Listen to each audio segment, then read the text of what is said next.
सौनकाद सभी ऋषि मुनि बैठे थे तो ऋषियों ने पूछा सूत जी भगवान से। ऋषियों ने कहा किस तपस्या के व्रत के करने से मनोवांछित फल मिलता है। यही सूत जी ने कहा यही प्रश्न एक बार देव ऋषि नारद ने कमलापति विष्णु भगवान से पूछा था। कब पूछा था? एक बार देव ऋषि नारद हाथ में बीड़ा बजाते हुए नारायण गुणगान गाते हुए चले। देव ऋषि नारद का एक ही यंत्र है। जब कहीं जाते हैं तो श्री नारायण का गुणगान करते हुए जाते हैं। श्रीमन नारायण नारायण हरि हरि, लक्ष्मी नारायण नारायण हरि हरि। देव ऋषि नारद नारायण गुणगान करते इस लोक में आए। ये लोक है, ये मृत लोक है। इसे मृत लोक क्यों कहते हैं? इस लोक में जो आया उसे एक ना एक दिन जाना है। राजा रंग फकीर, बड़े बड़े जमींदार आए, वो भी चले गए, बड़े बड़े लोग आए चले गए। तो जो आया इस मृत लोक में एक ना एक दिन जाना है। तो किसी विद्वान ने बताया है जब जाना है तो मानव जीवन मिला है इसलिए नहीं मिला है आप आए और पेट भरते रहे और चले जाए। मानव जीवन भगवान ने हमें बड़े, किसी गोस्वामी तुलसीदास ने लिखा, बड़े भाग्य मानस तन पावा, सुर दुर्लभ सत ग्रंथ न गावा। हमारा बहुत जन्म जन्मांतर के पाप नष्ट हुए तब मानव जीवन मिला। तो मानव जीवन में आकर थोड़ा भगवान का चिंतन करना चाहिए, भगवान का स्मरण। और ऐसा नहीं हम आए और पशुओं की तरह पेट भरते रहे और चले गए, तो मानव जीवन से क्या। और थोड़ा ऐसा कोई कार्य करना चाहिए। हमारे जाने के बाद ज्यादा सदियों नहीं तो 10-20 साल याद करें, फलाने सिंह आए तो बड़े धर्मात्मा थे, बड़े पुण्यात्मा थे। आप जा नहीं पाए, लोग आए और कहने लगे धरती का बोझ उठा चला गया, ठीक रहा। तो मानव जीवन बड़े भाग्य से मिलता है। तो बताया देव ऋषि नारद को बड़ा कष्ट हुआ। देव ऋषि नारद ने देखा, देव ऋषि नारद को कष्ट हुआ। क्यों कष्ट हुआ? गोस्वामी तुलसीदास ने बताया कोई संत या विद्वान हो, जो संत या विद्वान हो दूसरे के कष्ट को समझता है, उसे संत कहते हैं। आप चाहे गृहस्थ हैं चाहे गृहस्थ हैं, आपको दूसरे की पीड़ा को समझते हैं। आप ऐसा नहीं पैंट कमीज पहने हैं और दूसरे पीड़ा तो आप संत हैं। और ऐसा नहीं आपने लंबा तिलक लगा लिया, लंबी माला आप डाल ली है, अचला कुर्ता पहन लिया, रंगीन कपड़ा पहन लिया तो संत बन गए। जिसकी आत्मा कोमल होनी चाहिए, भगवान के प्रति श्रद्धा भाव होनी चाहिए, भगवान का हरदम चिंतन करना चाहिए, उसे संत कहते हैं। गोस्वामी तुलसीदास ने भी लिखा है रामचरितमानस में, बताया है, प्रथम भक्ति संतन कर संगा और दूजी भक्ति ममरत कथा प्रसंगा।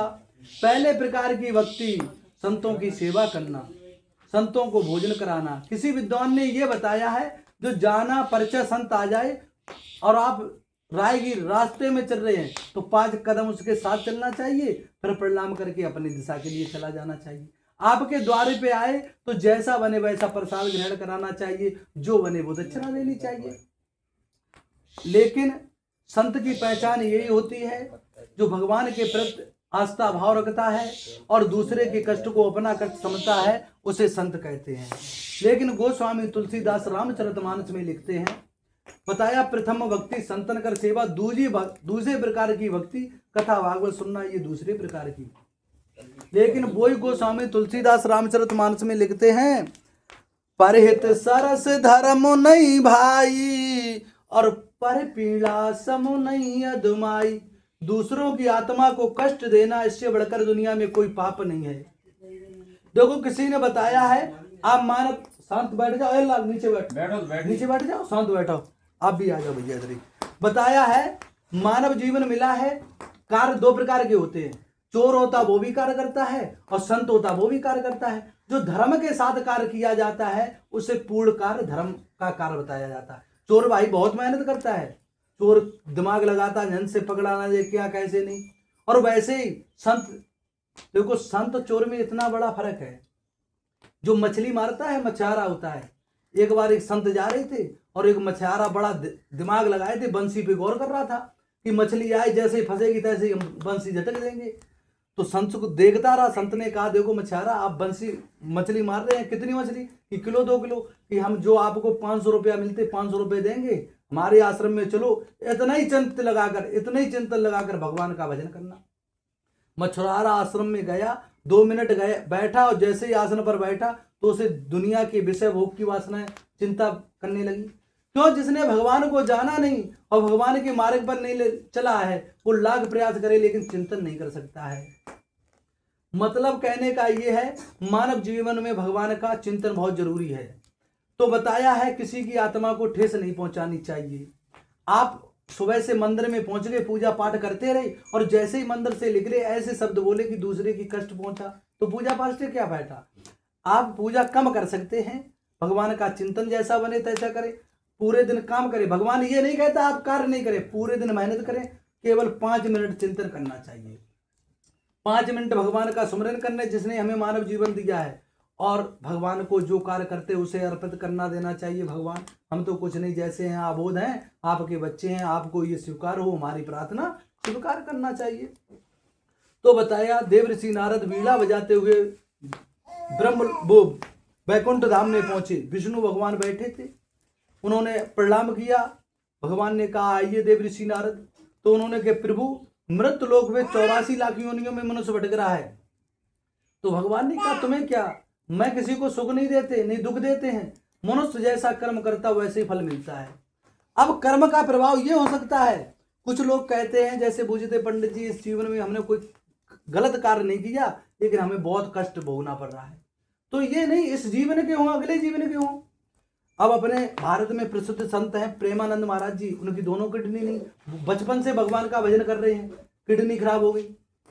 जैसे भीष्म पितामह थे, वाल ब्रह्मचारी थे और बहुत भगवान के निष्ठ थे। उन्हें अर्जुन को ज्यादा चाहते थे, अर्जुन ने ऐसे बाण मारे, 6 महीने से सैया पे रहना पड़ा। थोड़ा थोड़ा रक्त निकल रहा था, भीष्म पितामह को बड़ा कष्ट हो रहा था। कृष्ण भगवान पांडव गए तो भीष्म पितामह ने पूछा कि हमें इस कौन कर्म का फल है? तो उन्होंने कहा हमें 100 जन्म की मालूम। भीष्म पितामह इतने बड़े तपस्वी थे, उन्हें 100 जन्मों की मालूम थी। उन्होंने कि आप 100 जन्म से पहले, 101 जन्म पहले एक राजा थे और आप शिकार खेलने जा रहे थे, एक जरबरिया थी और आप जो एक सांप था, सांप को आपने बाण से उठाया और उसे जरबरिया में डाल दिया। तो वो धीरे धीरे तड़प तड़प मर रहा था, तो उसने आपको श्राप दे दिया जैसे हम मर रहे हैं वैसे ही आपकी मौत होगी। तो उन्होंने कहा हम बताओ पल भर में मोक्ष कर दें? तो उन्होंने कि पल भर में तो मोक्ष कर दोगे लेकिन हमें कष्ट का भाव देना पड़ेगा। भगवान कृष्ण आए और उनके पिता देवकी वसुदेव का आदमी नाम लेता है तो उद्धार हो जाता है। उन्हें कठिन कारागार में रहना पड़ा। बताया है भगवान राम आए जो दशरथ उनके पिता थे, और दशरथ जब मरे तो उन्हें पुत्र का सुख नहीं मिला, लेकिन उन्हें बचा नहीं पाया भगवान ने। लेकिन जिसने जो कर्म किया है कर्म का फल जरूर दिखाता है। मनुष्य को धर्म के साथ कार्य करना चाहिए। तो बताया है 84 लाख योनियों में मनुष्य भटक रहा है। भगवान ने कहा हम किसी को सुख नहीं देते, नहीं दुख देते हैं। मनुष्य जैसा कर्म करता कर्म अपना फल जरूर दिखलाता है। अच्छा कर्म करोगे तो भी फल दिखलाएगा और गलत कर्म करोगे तो भी फल दिखलाएगा। किसी विद्वान ने बताया है, देव ऋषि नारद कह के चले तो बताया कोई उपाय बताया कि मृत लोक पर एक छोटा सा उपाय है, सत्यनारायण की कथा। जो भी मनुष्य जिस भी दिन करे, सत्यनारायण की कथा किसी भी दिन कर सकते, सुबह शाम दोपहर को। क्यों? भगवान के प्रति श्रद्धा भाव होनी चाहिए। और बताया है केले के फल, गेहूं, दूध, शक्कर, जो भी सत्यनारायण की कथा करता है वो धनवान, गुणवान, विद्यामान हो जाता है, पुत्रवान हो जाता। भगवान उसकी सभी मनोकामना पूर्ण करता है। किसी भी दिन भाव से कर सकते हैं। तो बताया है सत्यनारायण की कथा का बंदो बांध के साथ भगवान के बताया निवेद्य उत्तम कोट के भोजन पदार्थ सवैया मात्रा पे अर्पित करना चाहिए। केले के फल, घी, दूध, गेहूं का चूर्ण इत्यादि चीज करना चाहिए और भक्ति भाव से करना चाहिए। सत्यनारायण की कथा कई प्रकार की है। सत्यनारायण की कथा ये नहीं कहती है आप पर 1 लाख रुपया हो तो भी करें। आप पर छोटा है, आप किसी को नहीं बुलाओ, थोड़ा चन्ना में तो थोड़ा पनीरी बना लो और कथा खुद ही पढ़ लो तो भी फल उतना ही मिलेगा। और ज्यादा है तो पंडित जी को बुला लो, थोड़ा चन्ना में तौर बना लो पनीरी, और जय नहीं कि कन्या खिलाओ। और ज्यादा है तो कन्या खिला दो, और खूब है तो आप भंडारा पूरे अपने क्षेत्र को खिला दो। भाव होना चाहिए। लेकिन बताया सबको भोजन कराना चाहिए, बंदो बांध के साथ ब्राह्मण को भोजन दक्षिणा देनी चाहिए। उसके बाद तत्पंत पहले कथा भागवत हमारे घर पर होती थी, आंगन में ठाकुर जी पधारते थे तो हमारे बुजुर्ग माता पिता जो थे पहले तो शाम को नित्य गाना करते थे, ढोलक बजाते थे, नित्य गाना होता था आंगन में। आज हमारे घर में कथा हुई, मंगलाचार गाते थे। लेकिन अब किसी के पास समय नहीं है। किसी को पूछो तो कहते भैया हमारे पास सब चीज है, लेकिन समय की बड़ा समस्या है। ये बात तो गोस्वामी तुलसीदास ने हजारों साल पहले ही बता दी थी। ऐसा समय आएगा मनुष्य के पास समय नहीं होगा। बताया, एक घड़ी में आधी घड़ी, आधी में पुनियाद। एक घड़ी में 24 मिनट, 24 में 12, 12 में 6 मिनट। जितना समय मिले तन मन धन लगाकर भजन करना चाहिए। लेकिन मनुष्य अपने तेरे के में भूल जाता है। बचपन आया, सोचा अभी बचपन है, जवानी आएगी भगवान का खूब भजन करेंगे छक्के। जवानी में शादी माता पिता ने कर दी, मेरे तेरे के माया कमाने के चक्कर में पड़ गया, भगवान को भूल गया, माया के चक्कर में पड़ गया। तीजापन आ गया कि भगवान का भजन करेंगे। अब समाज को देख ले, तीजापन के आने पर माला तो हाथ में पकड़ ली, हरे रामा हरे कृष्णा जप रहे हैं। सोचता है पड़ोसी का ये प्लाट या खेत बिच रहा है, मिल जाए, नातियों पे 5 बीघा पड़ रहा तो 7 बीघा पड़ने लगेगा। तो मतलब ये भजन नहीं है। किसी विद्वान ने बजाया, भजन भी कई तरह का होता है, भजन में भजा नहीं जाता है। भजन का मतलब आराम से। एक भजन होता है, मनुष्य सोचता है सुबह सुबह जागा, ठंडे पानी से नहाया, एक मुट्ठा अगरबत्ती जला दी, ठाकुर जी को घुमा दी, हे प्रभु 1 लाख का आज हमारा काम हो जाएगा तो हम 100 रुपया का प्रसाद बांट देंगे। 1 लाख का हो गया तो बांट दिया, नहीं भगवान से कोई रिश्तेदारी थोड़ू है, नहीं हमारे व्यवहारी हैं भैया, हम क्यों बांटे, हमारा काम नहीं बना। तो ये है स्वार्थी भजन। किसी विद्वान ने लिखा है, मन की तरंग मार ले बस हो गया भजन। और